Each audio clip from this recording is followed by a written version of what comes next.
Budaya pop dari Jepang dan Korea seperti anime, manga, dan K-pop semakin diminati oleh anak muda di Indonesia, terutama di sekolah-sekolah.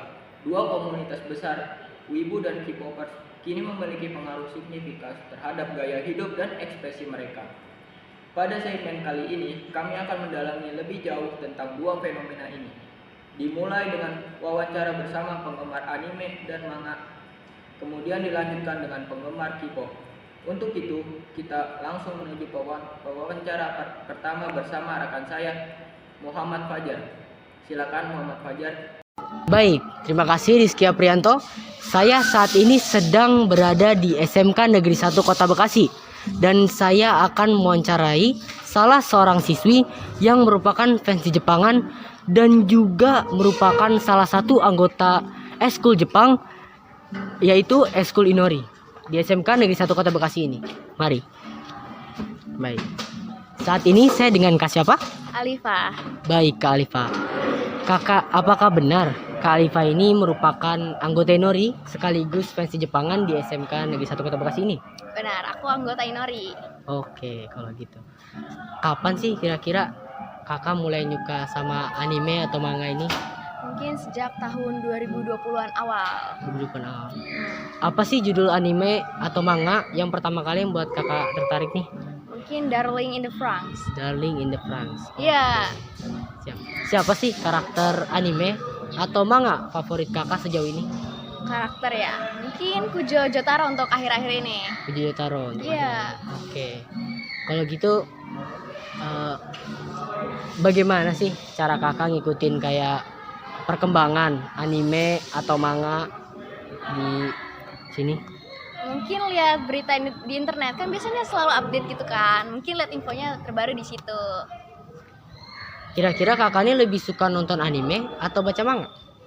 Untuk akhir-akhir ini lebih suka baca manga sih. Kenapa tuh? Karena suka aja, lebih enak aja gitu. Apakah Khalifa ini pernah ngikuti acara cosplay atau event-event Jepangan? Ya kalau ikut sih pernah ikut lihat-lihat gitu. Pernah jadi salah satu pelakunya nggak? Enggak. Oh, nggak pernah. Oke.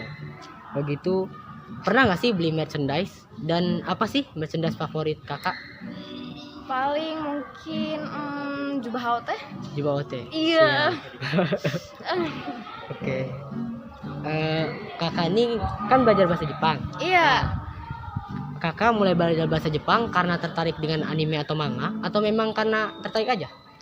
Karena tertarik aja sih, karena bahasanya beda aja gitu sama bahasa kita kan. Jadi mempelajari budaya asing. Iya, Oke, betul sekali. Bagaimana sih pendapat orang-orang di sekitar kakak nih tentang kakak jadi fans Jepangan? Mungkin kurang peduli sih. Kurang peduli. Iya. Oke. Karena Kalau ya. gitu. Iya. Ya, siap. Oke. Menurutmu bagaimana sih pengaruh budaya Jepang ini ke budaya Indonesia? Apakah membawa dampak positif atau dampak negatif? Tergantung, kalau kita ambil sisi positifnya bakal positif, kalau negatif mungkin negatif. Akan menjadi negatif. Iya. Apa sih dampak negatifnya? Mungkin orang yang suka nonton anime terus mengurung diri di rumah gitu sampai nggak keluar, kayak nggak punya kehidupan kayak. Oh, gitu. Mhm. Oke. Gimana sih kamu ngelihat komunitas Jepangan ini ke depannya?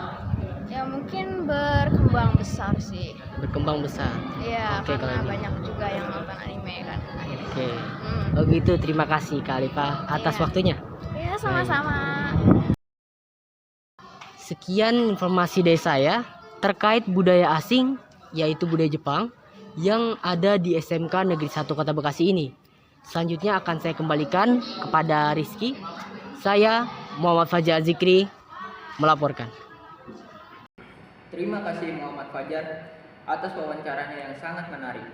Sekarang kita akan berpindah ke wawancara berikutnya dengan penggemar K-pop.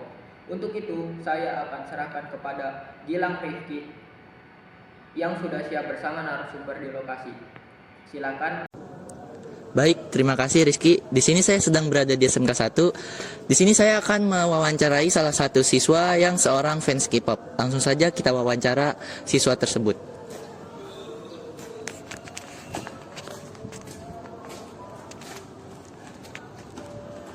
Di sini saya sudah bersama seorang siswa tersebut. Di sini saya sedang bersama kakak siapa? semuanya, perkenalkan nama saya Virko, saya dari kelas 11 TKROA. Oke, langsung saja. Kapan sih dan bagaimana kamu pertama kali tertarik pada K-pop?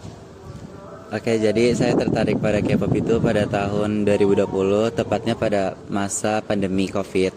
Saya juga tertarik K-pop itu karena kakak saya juga suka K-pop. Jadi saya ketika kakak saya melihat ada mendengarkan musik genre yang berbeda dari musik genre lainnya, saya mulai tertarik dengan itu karena saya juga, fun fact, hobi saya adalah menyanyi. Siapa sih idol grup atau K-pop grup kesukaan kamu? Kalau buat sekarang saya suka grup yang namanya Rise. Dia naungan dari SM Entertainment. Nah, apa yang membuat kamu suka terhadap idol grup tersebut? Karena menurut saya bakat mereka sudah dibilang melebihi dari batas kemampuan K-pop pada umumnya dari mulai Gen 1 hingga Gen 5. Karena dengan koreografinya yang begitu susah dan juga bakat menyanyi yang luar biasa. Bagaimana caramu mengikuti perkembangan berita tentang idol K-pop?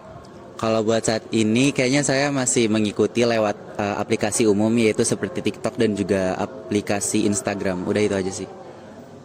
Apakah kamu mengoleksi beberapa merchandise K-pop? Kalau buat sekarang nggak, mungkin dulu iya, karena sekarang sudah masuknya remaja, jadi kayak hal yang seperti itu tidak terlalu penting buat di kalangan remaja sekarang. Nah, barang apa yang favorit? Pada saat itu karena masih SMP juga, saya paling suka favorit itu photocard mereka. Nah, menurutmu apa sih yang bikin K-pop tuh berbeda dari genre musik lainnya? Bisa dilihat karena K-pop itu adalah seperti grup seperti itu, jadi dia menggabungkan dari musik genre yang tadinya harusnya solo ini menjadi vokal. Jadi kayak seperti lebih menyala atau lebih nyambung dibandingkan dengan genre musik lainnya, juga serta menggabungkan dengan koreografi dan juga visual-visual mereka. Apakah kamu tertarik belajar K-pop, belajar bahasa Korea karena tertarik K-pop tersebut? Kayaknya kalau buat saat ini enggak. Cuman kalau kayak iseng latah gitu iya. Tapi kalau buat belajar enggak. Pernah nggak sih menghadiri konser K-pop? Enggak pernah. Kenapa tuh? Karena jarang ada waktu, karena kan kita juga masih siswa dibilangnya kan, jadi kayak kurang ada waktu buat kayak gitulah. Nah, bagaimana pandangan orang terdekat seperti teman dan keluarga tentang kebiasaan kamu menyukai K-pop? Kalau menurut saya dan juga saya rasa mereka juga mendukung-mendukung aja jika saya suka K-pop. Nah, menurutmu bagaimana pengaruh K-pop terhadap budaya di Indonesia? Untuk saat ini kayaknya pengaruh K-pop itu sangat mendominasi, bukan hanya di Indonesia tapi juga luar negeri. Karena juga dari pandangan saya banyak sekali musikal-musikal dari Indonesia yang berusaha untuk menggabungkan antara genre ciptaan musik mereka dengan musik K-pop. Seperti itu. Bagaimana kamu menjaga keseimbangan antara budaya K-pop dan budaya Indonesia? Kalau dengan itu saya akan bilang, karena saya masih mahasiswa, mungkin dengan adanya pelajaran seni budaya saya bisa mendominasi juga dengan budaya Indonesia, dan juga saya bisa menyeimbangkan antara pergaulan K-pop dan juga budaya di Indonesia. Oke, terima kasih sudah mau diwawancara. Sekian, selanjutnya kita akan serahkan kembali kepada presenter Rizky. Saya Gilang Rifki melaporkan dari SMK 1. Sekian, terima kasih. Terima kasih kepada kedua narasumber dan pewawancara atas wawancara yang sangat menarik.